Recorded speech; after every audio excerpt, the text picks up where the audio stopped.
Shalom, salam sejahtera dalam kasih Tuhan kita Yesus Kristus yang selalu mengasihi kita, yang selalu memberkati kita, dan selalu menjawab doa-doa kita sebagai orang percaya. Bapak Ibu yang diberkati Tuhan, saudara-saudariku yang diberkati Tuhan, kita berjumpa lagi dalam sharing pelita di hari Jumat. Ada sebuah kisah, ada seorang pemburu satu kali ketika dia sedang berburu di sebuah hutan, dia melihat ada seekor angsa yang terperangkap.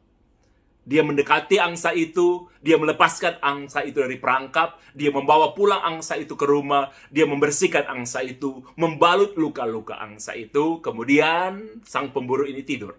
Ketika besok paginya dia memeriksa angsa itu, dia begitu terkejut, karena ternyata angsa itu bertelur emas. Kemudian saudara dia mengambil telur itu, dia membawa di salah satu toko emas yang dia tahu untuk diperiksa. Apakah ini emas asli atau bukan? Dan sang pemilik toko emas ini mengatakan, Anda sangat beruntung, di mana Anda mendapatkan telur ini? Ini telur emas murni. Sang pemburu ini sangat bersuka cita, dia sangat happy, dia sangat senang, dia pulang ke rumah dengan sangat senang. Dan mulai hari itu, setiap hari, angsa ini bertelur satu telur emas. Dan lama-kelamaan saudara, makin hari orang itu makin kaya. Karena angsa yang dia bawa itu menghasilkan telur emas. Dia makin kaya, bahkan menjadi orang yang sangat kaya raya. Dan seperti pada umumnya saudara, tantangan manusia, tantangan kita manusia, ketika kita mencapai satu level kekayaan tertentu saudara, tantangan kita itu ada dua saudara, ketamakan dan keserakahan. Akhirnya orang ini juga menjadi tamak dan serakah. Apa bentuk keserakan dan ketamakan orang itu? Sang pemburu ini, dia mulai nggak sabar.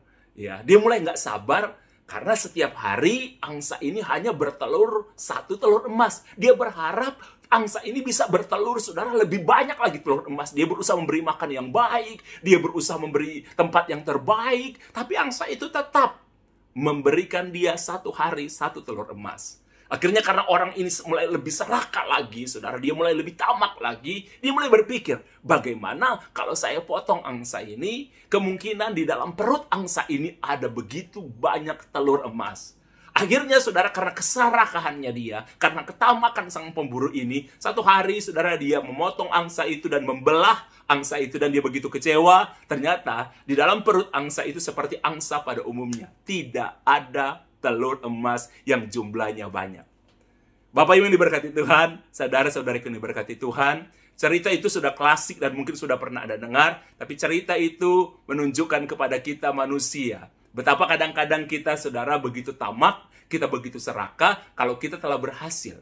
Karena coba kita lihat pemburu ini, ketika dia mulai kaya, dia mulai berhasil, dia mulai sukses, dan bahkan kaya raya, dia lebih fokus, ya, dia lebih terarah kepada telur emas daripada kepada angsa yang menghasilkan telur emas bagi dia. Sekali lagi saudara, pemburu ini akhirnya berfokus kepada telur emas daripada saudara berfokus kepada angsa yang menghasilkan telur emas itu. Saudara, saya mau kasih contoh kepada saudara. Saya mengenal seseorang, saudara. Saya mengenal seseorang sekaligus keluarga besar itu. Orang ini, saudara, dia bekerja satu hari 12 jam. Full 12 jam. Dia bekerja satu hari 12 jam. Dan memang, saudara, pada akhirnya orang ini berhasil, dia sukses, saudara, dia bisa membeli rumah impiannya. Dia bisa membeli mobil impiannya dari dulu, saudara. Dia bisa membeli barang-barang apa yang dia mau, yang sesuai dia impikan. Tapi dia bekerja satu hari 12 jam. Satu kali, saudara, dia menyadari semua itu ketika dia jatuh sakit dan cukup parah di rumah sakit. Dan dia akhirnya menyadari juga, ternyata keluarganya di ujung tanduk. Sudah mau di ujung kehancuran, sudah di tepi jurang. Ya, saya nggak perlu jelaskan, pokoknya saya memberikan gambaran seperti itu. Dia memanggil saya, saudara, satu kali untuk datang ke rumah sakit untuk bertemu dengan dia. Dia menangis dan dia bilang begini, Pak Pendeta Nixon, saya dulu aktif di gereja. Bahkan saya selalu punya waktu untuk mendengar saat teduh yang Pak Nixon siarkan di radio. Bahkan saya suka mendengar acara Pak Nixon yang hari Minggu ketika Pak Nixon sharing, walaupun itu untuk sharing untuk anak muda. Saya masih punya kesempatan. Tapi ketika saya mulai sukses, saya mulai berhasil, saya hampir nggak punya kesempatan untuk ke gereja. Saya bekerja dengan sangat keras. Saya hampir bahkan nggak pernah punya kesempatan untuk berdoa. Sehingga saudara dia bilang begini, saya ingat kok Pak Nixon Pendeta Nixon pernah mengatakan, segala sesuatu sia-sia tanpa Yesus. Dia bertobat hari itu, saudara. Dia bertobat hari itu. Saya bilang sama dia, Pak, apapun yang Bapak kerjakan, punyalah waktu untuk berdoa. Karena doa itu kekuatan bagi kita. Yang tidak bisa diberikan oleh harta benda. Harta benda itu baik, bekerja itu baik. Tapi berdoa, keluarga, itu nggak bisa dibeli dengan uang. Tuhan bahkan nggak bisa dibeli dengan uang. Saudara, dia bertobat, kemudian akhirnya dia dipulihkan. Dia tetap bekerja keras, tapi saudara, dia menyeimbangkan, saudara. Bukan hanya kerja keras, tapi menyeimbangkan dengan kehidupan. Berdoa, ke gereja, memperhatikan keluarga. Jadi akhirnya saudara, seimbang semuanya. Saya mau cerita lagi, saudara. Satu kepada saudara, ada seorang ibu yang sangat aktif dalam pelayanan, sangat-sangat aktif dalam pelayanan, aktif terlibat hampir di semua kegiatan gereja. Suaminya berhasil, suaminya sukses, sampai satu hari dia begitu kaget ketika suaminya punya simpanan, ya, simpanan seorang wanita, dan suaminya mengatakan, kita bercerai. Saudara, ibu ini akhirnya menyadari, saudara, dia nangis, saudara, waktu itu dia bercerita sama saya bilang, ibu sangat luar biasa dalam pelayanan. Gereja senang sekali dengan itu. Bahkan ketika saya lihat ibu sangat senang dengan pelayanan. Tapi saya katakan kepada ibu itu, ibu melupakan keluarga. Ibu melayani orang lain, ibu melayani organisasi gereja, tapi ibu tidak melayani suami, tidak melayani anak-anak. Saudara, akhirnya dia menyadari, saudara, ada ketimpangan, dia tidak seimbang, saudara, menyeimbangkan hidupnya. Puji Tuhan, saudara, akhirnya dia bertobat, dia minta maaf sama suaminya. Saya ingat sekali momen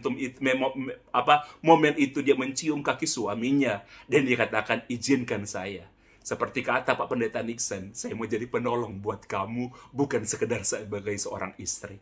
Dan puji Tuhan, saudara, seperti pada umumnya selalu saya katakan, yang paling indah dalam pernikahan bukan cuman ketika bulan madu, tapi ketika keluarga itu dipulihkan. Ketika ibu ini menyadari pelayanan itu penting, melayani Tuhan itu penting, saudara. Oke? Tapi saudara, yang tidak kalah penting itu melayani keluarga, melayani orang di sekitar. Satu lagi, saudara, saya mau kasih gambaran kepada saudara.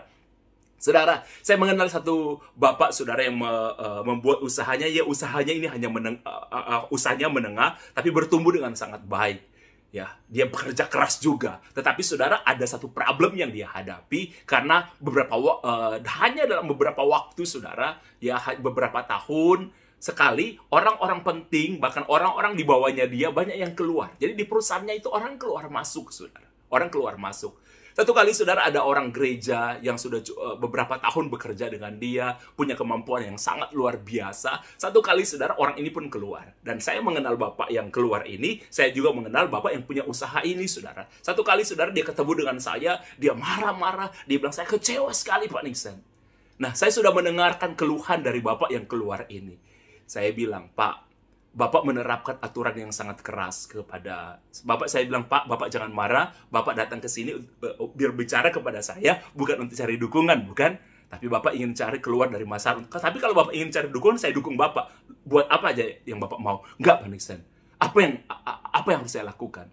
Saya bilang, Pak, dari beberapa orang yang saya dengar, termasuk orang yang keluar dari Bapak ini, dia bukannya kecewa atau dia rasa perusahaan ini nggak baik. Bukan, Pak.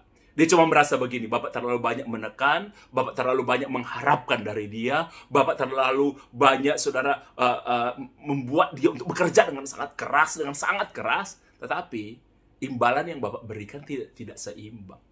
Bapak sangat memperhatikan ketika mereka harus bekerja keras, tapi Bapak tidak memperhatikan kebutuhan mereka. Bapak tidak memperhatikan pemenuhan kebutuhan mereka, gaji mereka. Dia bilang, salah, Pak. Iya. Saya bilang, Pak, Bapak meminta mereka untuk bekerja keras, diimbangkan juga dengan penghargaan yang sangat baik. Bapak mengharapkan mereka bekerja dengan sangat baik, ya harus seimbang juga dengan memberikan penghargaan, gaji yang sangat baik. Saudara, saya bilang begini, terserah Bapak. Bapak renungkan aja itu, Pak. Oke. Akhirnya dia merenung, saudara, kemudian dia mengganti, dia memanggil Bapak ini lagi, dia bilang, Pak Nixon, tolong. Kemudian saya berbicara dengan bapak ini, mulai dia kembali lagi ke perusahaan ini, bekerja di perusahaan ini, dan baik, saudara. Akhirnya, mulai hari itu, dia mulai berubah. Keseimbangan di dalam kehidupan ini, itu penting. Iman, itu penting. Tapi perbuatan, kata firman Tuhan, itu penting. Karena iman tanpa perbuatan, firman Tuhan bilang mati. Tapi kalau perbuatan juga tanpa iman, sia-sia pada akhirnya pencapaian semua. Karena hanya berbuat aja, tapi tanpa iman, satu kali seperti kata Salomo, Anda akan bilang sia-sia. Tapi iman juga tanpa perbuatan itu sia-sia. Jadi saudara, jangan hanya fokus kepada satu hal, dan saudara tinggalkan hal yang lain. Ya, bagi saudara, jadi iman tanpa perbuatan adalah mati, tapi perbuatan tanpa iman juga sia-sia. Jadi ayo, kita buat semuanya seimbang. Jangan hanya berfokus kepada satu saja. Tuhan memberkati kita semua.